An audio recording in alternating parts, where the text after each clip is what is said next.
doing this video with a friend, so we'll see how far we get. I was sitting here breaking down my third graders, The Good and the Beautiful, which is a curriculum, into independent work. This particular level, I think, is the last level before they start being more independent. And I personally think by third grade, they should be able to work independently.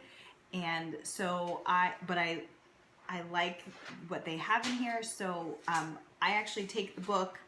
It's available free through PDF, through downloads through their website. So I have all the PDFs and then I print them out. So I've printed that one out in this and I've put it into this binder here. It's a pretty hefty print. I'm not gonna lie, it's like 400 pages. So it's costly to print it, but we printed it here. There's a lot of facets to the program, stuff that we don't use, have never used, and will never use, but the rest of the content is amazing. And I love the independent work that they do have in the upper levels. And so for my third grader, he's not quite at their fourth grade level, because the third grade level, all of their levels are supposed to be about a grade above. So their level 3 is about fourth grade, and so on. So I have a non-dyslexic advanced reader that I've put in level 3, and so he can get through it pretty easily. But because it's not geared to independent work, it's very hard for him to sort through the things that aren't really necessary. And there's a lot of spelling in here integrated into each lesson that we don't use, because we do spelling for dyslexic kids. So we teach it more in a Orton-Gillingham pattern, and we more kinesthetic for spelling, which helps him either way. So we just do it that way. So I just wanted to show you what I was doing, and because on sometimes Thursdays, always on Fridays, they work independently. Because the way our homeschool is set up, I actually teach in here at a table for 4 or 5 subjects. I have them written on the board here, but 4 or 5 subjects. But that is because I have a lot of dyslexics that need remediation for grades prior. So things that they're behind on, that normally if they were in a brick and mortar, that they would be pulled out and have special ed services given to them. So things to catch them up or teach them a different way or something like that.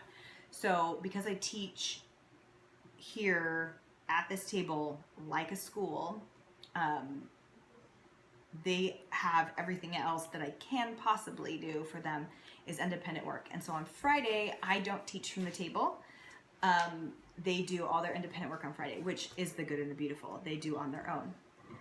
So let me show you what I do to make third grade. And again, I want to just say, I am not taking out things and not teaching it to them. So I am taking apart The Good and the Beautiful and pulling the things that I think can be done independently. Those things that I'm leaving out are being taught at the table with a different curriculum. Okay, so when I pull spelling out and tell them they don't have to do that, it's because we're running a different spelling curriculum.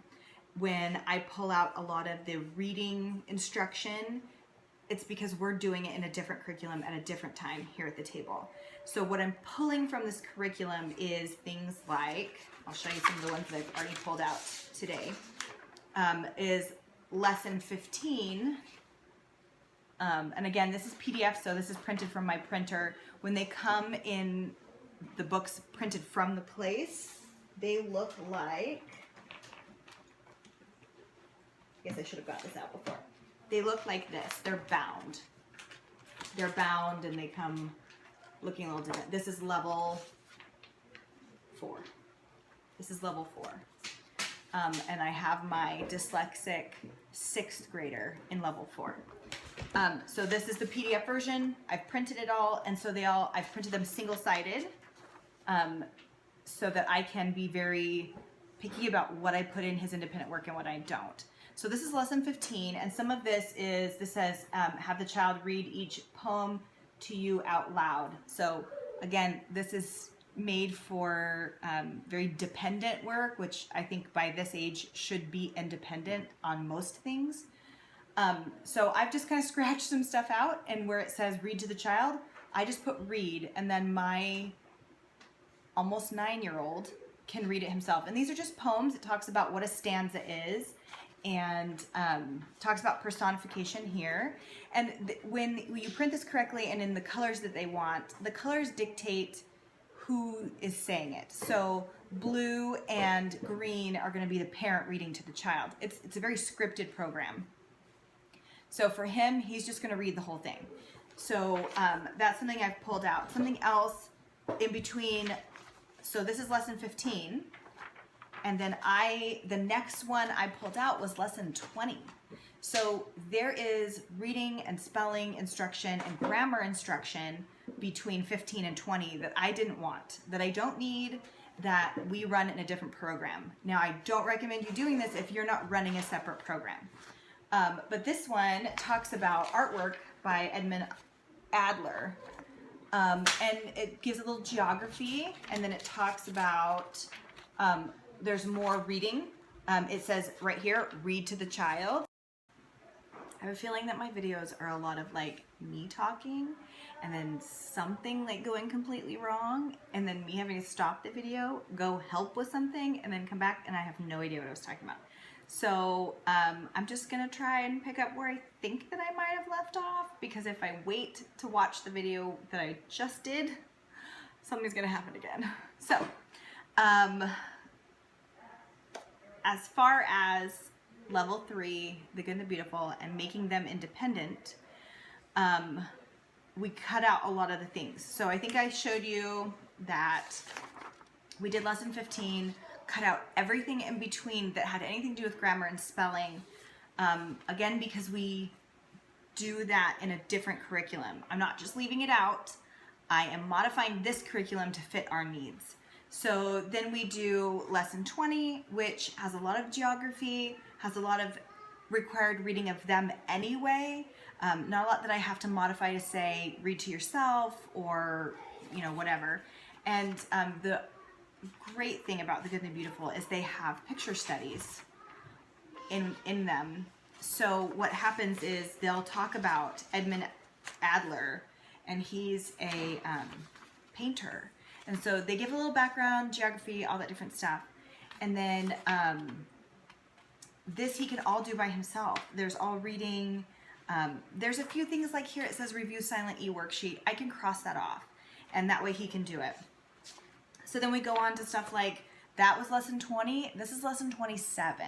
So everything between there and here got taken out, but I make sure that everything else is taught separately. So this one's about a penny's worth of character, and it's a lot of independent reading for him anyway. There's a few things that says have the child read. He can do those on his own. So what he's getting from the curriculum is a lot of the independent work that isn't going to be a repeat of something that I'm teaching him through our remediation stuff. So what we'll do, I'll do another video on what we do for remediation, but we have kind of a core set of curriculum that teaches grammar, writing, and reading, and spelling. And those are things that I teach here, like that look like a school situation. And then everything else kind of looks like what everyone thinks homeschool looks like. You know, they're at the table, they're doing other things. Right now I've got 3 kids sitting at the kitchen table doing literature studies from Memoria Press, reading their one chapter, doing the literature study. I've got somebody finishing chores. So I know people gristle at making homeschool look like school, and it shouldn't look like that, and whatever. We will agree to disagree when on that subject when when you have a child who is special learning or needs a little extra work, that aspect of homeschool changes because you homeschool for a different reason. And I think a lot of us homeschool for the freedom, a lot of us homeschool for the character building, and that is all true here at our house. What is also true is that we homeschool because my children do not survive well in the brick and mortar situation with dyslexia. They just don't. The brick and mortar establishment is not made for dyslexic kids. It just isn't. It isn't really made for any child who has a learning difference. And I know that's a bold statement, but I'm going with it. My children did not thrive. So the reason we homeschool is because our children have a learning difference that needs extra remediation on a daily basis.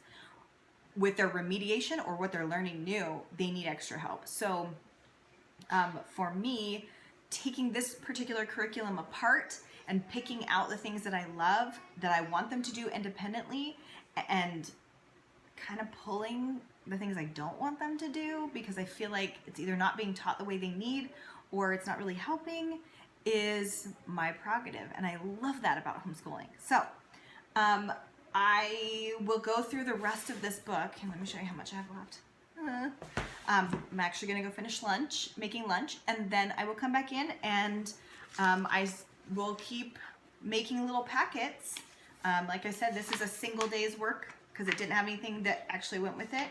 This one is like 3 or 4 pages, and I've stapled it together in the corner, and I will stack them all in his independent cart for him to do on his independent days. And it's like I told them this morning, tomorrow I have an appointment in the morning, and that will dictate the fact that they will work independently. There won't be any teaching from the table.